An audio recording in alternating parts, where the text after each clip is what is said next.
আসসালামু আলাইকুম ওরহমতুল্লাহ। কেমন আছেন সবাই? আলহামদুলিল্লাহ আমি ভালো আছি। আজকে আমরা জানব হজরত ইব্রাহিম আলাইসাল্লাম সম্পর্কে। চলুন তাহলে দেরি না করে শুরু করি। কালক্রমে হজরত নূহ আলাইসাল্লামের বংশের কিছু লোক আরবে এসে বসবাস শুরু করে। তারাও এক সময় আল্লাহকে ভুলে গিয়ে মূর্তি পূজা শুরু করে।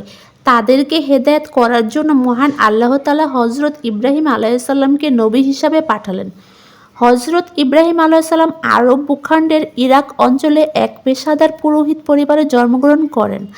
বাদশাহ নমরুদের ভয়ে জন্মের পরপরেই তার মা তাকে গুহায় রেখে আসেন। তার পিতার নাম ছিল আজহর। সে ইরাকের বাবেল শহরের নিকটবর্তী পাদ্দাল আরাম নামক নগরে বসবাস করতেন। সে মূর্তি বানিয়ে বিক্রয় করতেন। ছোটবেলা থেকেই হজরত ইব্রাহিম আলাইসাল্লাম এগুলো পছন্দ করতেন না। তিনি মনে করতেন এগুলো তো মানুষের হাতের তৈরি, এদের আবার পূজা কী? তার মনে প্রশ্ন জাগলো, আসল মাবুদকে। গুহা থেকে বের হয়ে তিনি লোকালয়ে এলেন। তখন রাতের আসমানের দিকে তাকিয়ে দেখলেন অনেক তারকা আকাশে মিটিমিটি করে জ্বলছে। তিনি মনে করলেন হয়তো এগুলোই আমার রব। কিন্তু এক সময় পার হলে সেগুলো চলে যায়। তিনি ভাবলেন এগুলো তো ক্ষণস্থায়ী, এগুলো আবার কিভাবে আমার রব হবে? এটা সম্ভব না। এরপর রাতের আকাশে তাকিয়ে তিনি দেখলেন আকাশের চাঁদ জ্বলছে।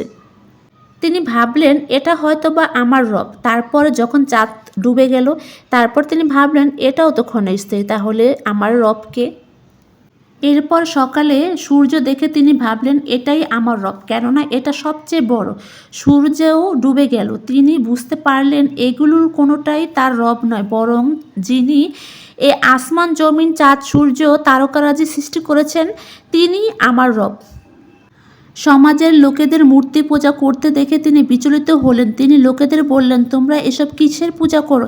এরা তো কোনো কথা বলতে পারে না, নড়তে পারে না, এরা আবার তোমাদের রব হয় কিভাবে? একদিন লোকেরা তাদের এক ধর্মীয় উৎসবে চলে গেল। হজরত ইব্রাহিম আলাইসাল্লাম সুযোগ পেলেন। তিনি একটি কুড়াল দিয়ে সব মূর্তি ভেঙে চুরমার করে দিলেন, কিন্তু বড় মূর্তিটি ভাঙলেন না। কুড়ালটি বড় মূর্তির কাঁধে ঝুলিয়ে দিলেন। লোকেরা ফিরে এসে দেখল কে বা কারা তাদের মূর্তিগুলো ভেঙে চুরমার করে দিয়েছে। তারা চিন্তা করতে লাগলো কে এ কাজ করলো।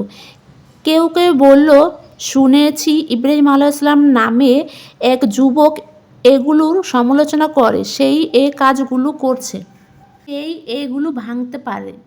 তখন ইব্রাহিম আলাইসাল্লামকে জিজ্ঞেস করা হলো, তখন সে বলল বড় মূর্তিটি ছোট মূর্তিগুলোকে ভেঙে ফেলেছে। এতে তারা কিছুই যুক্তিকতা দেখাতে পারল না, বরং হজরত ইব্রাহিম আলাইসাল্লামের উপর ক্ষিপ্ত হলেন।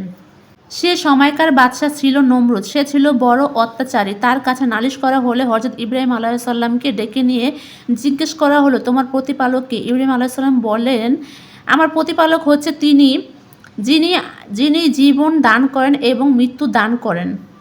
বাদশাহ নমরুদ কয়েদখানা থেকে দুজন কয়েদি এনে একজনকে মৃত্যুদণ্ড দিলেন এবং একজনকে ছেড়ে দিলেন। এরপরে নমরুদ জিজ্ঞেস করলেন, আমি একজনকে মৃত্যু দান করেছি এবং একজনকে জীবন দান করেছি। তখন হজরত ইব্রাহিম আলাইসাল্লাম বললেন, আমার রব তিনি যিনি সূর্য পূর্ব দিকে উদিত করেন এবং পশ্চিম দিকে অস্ত দেখান।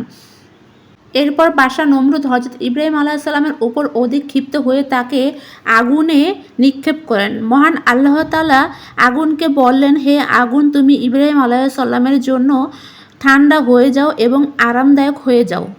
হজরত ইব্রাহিম আলাইসাল্লাম ছিলেন একজন সত্যবাদী।